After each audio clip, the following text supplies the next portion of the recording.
I'm a PhD now, and if you are doing your master's or bachelor's, I want you to listen to this now, not 10 years later. These are the lessons that I learned throughout my PhD journeys the last few years, and then they could change the whole script for me because I changed from a survivor to someone who thrived the PhD journey, internally connected and wholly grounded in external research that I gave to the society, and also internally peaceful person I could be with myself.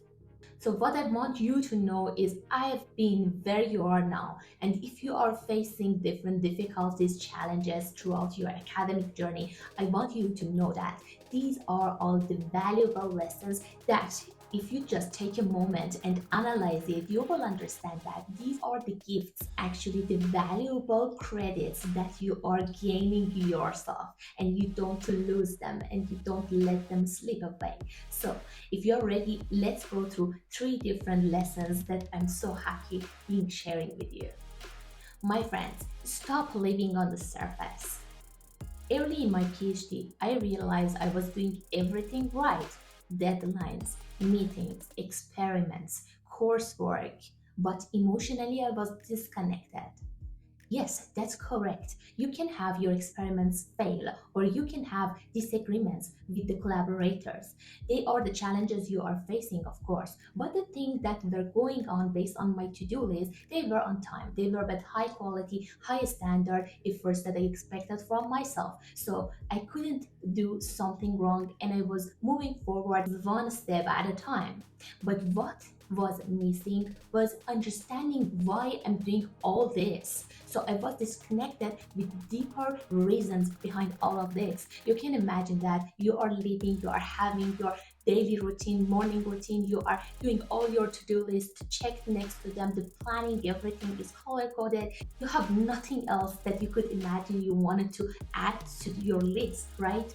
But what stopped me for a second and realized that we need to understand why we are really doing something. And when you are facing challenges, staying and living on the surface cannot justify all the emotional ups and downs you are facing during your academic journey. All those disagreements, all those challenges during your modeling or experiments, whatever you are facing, and trying to find out really what's going wrong. So, what I want to let you know is you need to go to the deeper levels, because at some point you are facing all these difficulties, but you are suppressing them. You face all the anger or feeling sad, or maybe sometimes feeling depressed or stressed, and just you are trying to suppress all of them and say that okay, they are normal, let's get away from it. But sometimes we need to understand why we are angry or why we are feeling like sad in response to some conversations that we had with some people. So when you understand why you really reacted in a specific way, it could help you massively, because this academic journey is not just about the degree that you are getting, my friends. It is invaluable time. You are building a new person out of you with all those resilience, with all those awareness you need afterwards to go and pursue your professional experience. So I noticed that I wasn't acknowledging fear, pressure, or doubt.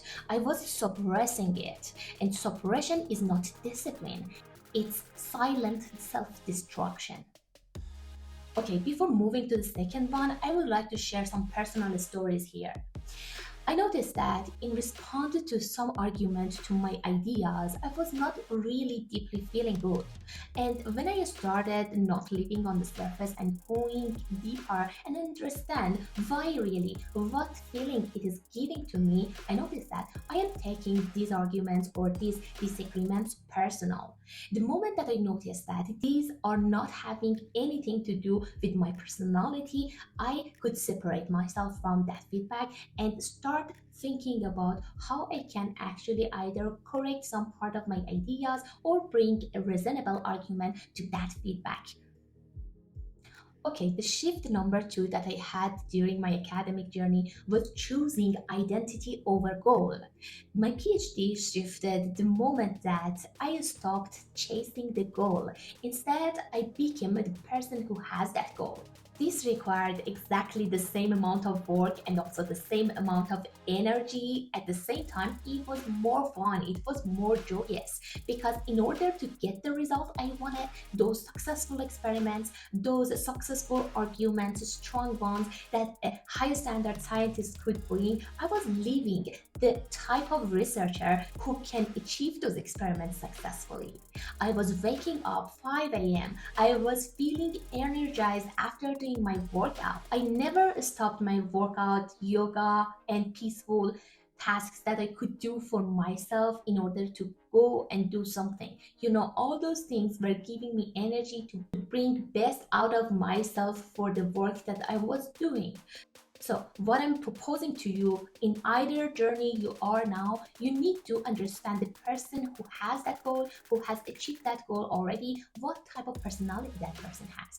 Try to live that personality. Don't chase the goal. In fact, put the goal there, explain it and detail it down in specifics that you require, but then afterwards focus on yourself and also enjoy from this journey with all ups and downs. If you consider the shift number one, analyzing it, going from surface to the deeper level, you actually give yourself this advantage to be able to enjoy this journey as the person who you are becoming. So I partially shared some personal story regarding that, but I want to share some story from other PhD students in my group. So actually some of them said that they are not doing what they are enjoying, their passions. For example, they stop painting or they stop dancing or going out with their friends because they are waiting for the PhD defense to happen and they feel free and can do what they enjoy.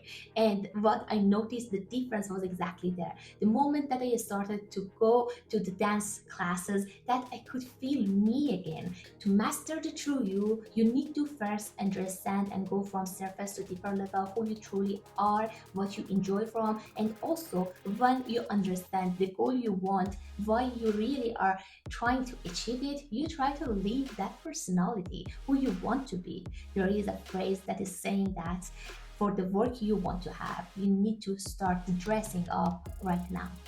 The shift number three is time is not running out, my friend, but red flags matter.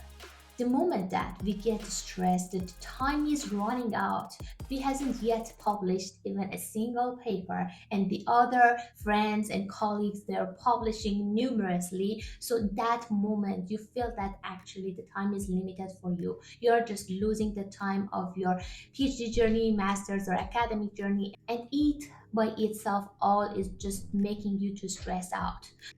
That is why I want to tell you that shift this mindset that the time is not running out, but it doesn't mean that you shouldn't notice the red flags. For example, if your collaborator is not paying attention to the deadlines, they are just postponing everything, you need to notice this pattern. And when you notice this pattern, you try to always be proactive.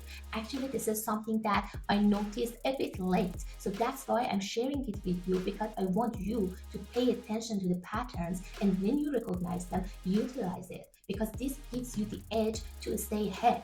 So as soon as you see some red flags are there, for example, maybe some people are just energy drainer for you, so you try to stay away from them. So yeah, I started noticing the patterns in myself, in peers, in people who burned out, and in people who succeeded. The cool thing is that the difference is not talent, the difference is awareness. Just to be aware of that puts you ahead of 99% of people. Everything I shared with you today, staying connected to yourself, choosing identity over goals, and paying attention to red flags, these are the exact shifts that made my journey, PhD experience powerful instead of painful.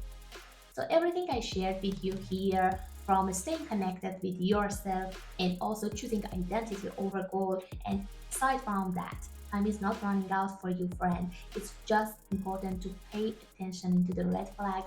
They are invaluable lessons that can bring huge value to your life and academic journey. These are the things that actually freed me up as a PhD student who was stressed and also was always waiting for those results to feel eventually good, to a PhD student who was curious, who was bringing energy into the paths even some other people couldn't see a light at the end of that tunnel.